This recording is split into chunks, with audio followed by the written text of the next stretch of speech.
আর ইফতার সাহারির খাওয়ার 5 মিনিট আছে, আপনারা তাড়াতাড়ি সাহারি খান। মা বোনেরা আপনারা উঠুন। আর কে যে কি করছে, গাজাল পড়ছে, যদি উমর রাদিয়াল্লাহু আনহু বেঁচে থাকতেন সবার আজীবন জেল হতো। উমর রাদিয়াল্লাহু আনহু বেঁচে না থাকার কারণে সবাই পাপ করার সুযোগ পেয়েছে, মুখ খুলতে পাবে না, শুধু আজান, শুধু আজান। কোরআন মাজিদ পড়তে পাবে না, গাজাল পড়তে পাবে না, বলতে পাবে না। আপনি যে চিল্লাচিল্লি করছেন, অত তার একজন যে তাহাজ্জুদ পড়ছে। আমি তো ইমামের সাথে তারাবি পড়ি না, আমি তো নিয়মিত তাহাজ্জুদই পড়ি, রাতে ওই একই সালাত, যেটাই তাহাজ্জুদ সেটাই তারাবি। তা আপনি যে চিল্লাচিল্লি করছেন, তা আমার সালাতের কি হবে? কে আপনাকে চিল্লাচিল্লির অনুমতি দিল? আপনার হুজুরও বেদাতি, আপনিও বেদাতি।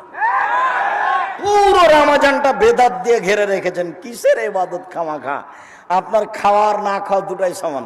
আপনি ছিলেন রোজা, সিয়াম ছিলেন না। সিয়াম মানে বিরত থাকা, রোজা মানে উপবাস থাকা। 16 আনায় মিছে জীবনটা আপনার, 16 আনায় মিছে।